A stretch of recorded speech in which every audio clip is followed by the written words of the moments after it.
Have you ever noticed that your phone bill seems to be higher than it should be? You check your usage and you're not really using any more data than usual, but for some reason, it's just higher. Maybe you were expecting $40 this month, but instead it's $60 or $70. This has been happening to me for months now, and if it's happening to you, there's probably an explanation for it. And by knowing the cause, you can avoid getting stuck with these huge cell phone bills each month.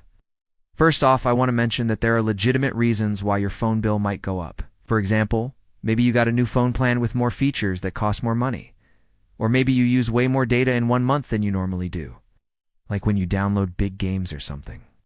But if that's not the case, and your phone bill keeps going up for no apparent reason, then it could be because of something called connection throttling.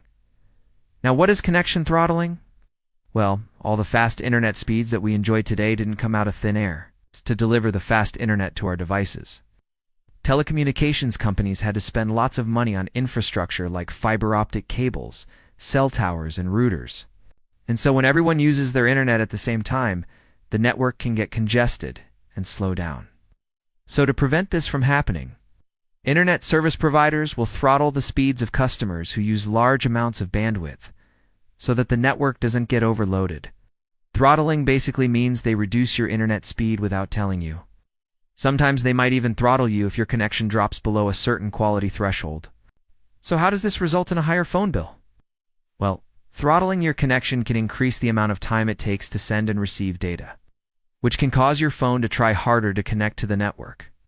It tries harder by sending more signals to the cell tower, which requires more battery power.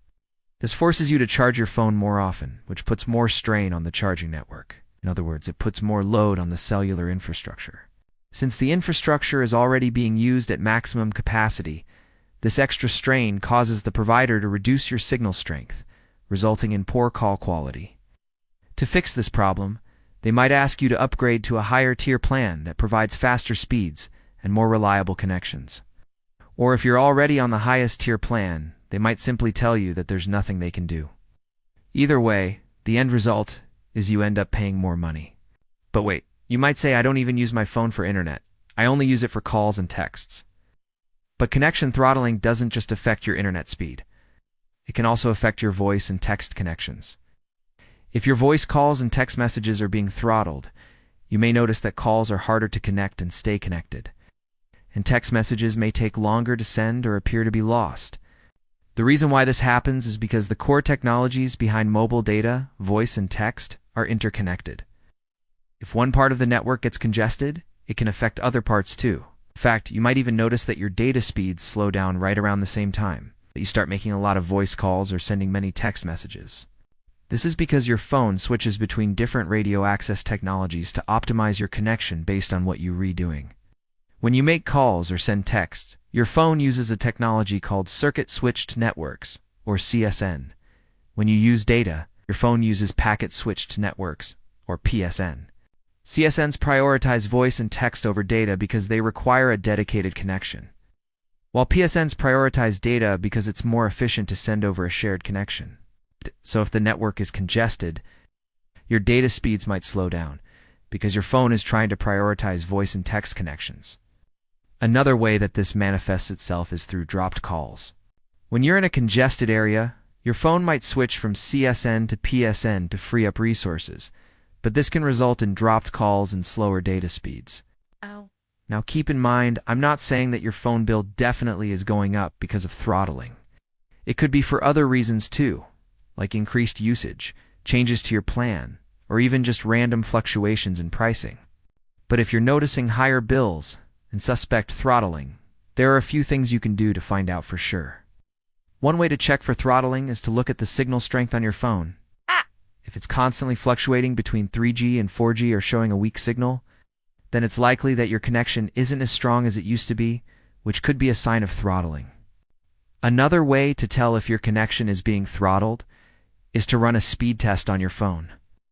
If the results are significantly lower than what you're paying for, then it's possible that your connection is being reduced. Finally, you can also contact your service provider and ask them directly. They should be able to tell you whether or not you're being throttled and why. If you do find out that you're being throttled, then there are a few things you can do about it. First, You can try switching to a different network. Then you can use an app called OpenSignal to measure your signal strength and find the best network in your area. Just remember to only use this app when you're not moving, because otherwise the results will be inaccurate. Now, after you find the best network in your area, you can either switch your SIM card to that network or switch to a new phone plan that uses that network. If switching networks doesn't work, then you can try negotiating with your current provider. If you've been a loyal customer for a long time, then it's worth asking if they can offer you a better deal. You can also try threatening to switch to a new provider altogether. Sometimes this is enough to get a company to offer you a better deal.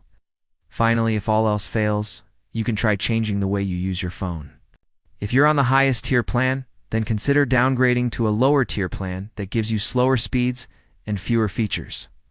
This won't be ideal, but it'll save you money in the long run. You can also try using Wi-Fi whenever possible to reduce the load on your cellular connection. And if you're in a weak signal area, then consider switching to a new phone plan that offers better coverage. I know that none of this is ideal, but the fact is that cellular providers have to do everything they can to maximize their profits. And so it's important to understand how throttling works, so that you can protect yourself against it. And that's why I created a website called dayheatandwifi.com, where I share tips and tricks to help you get the most out of your technology. And if you enjoyed this video, please let me know in the comments below. I always appreciate when you do that. Thanks so much for watching, and I'll see you next time.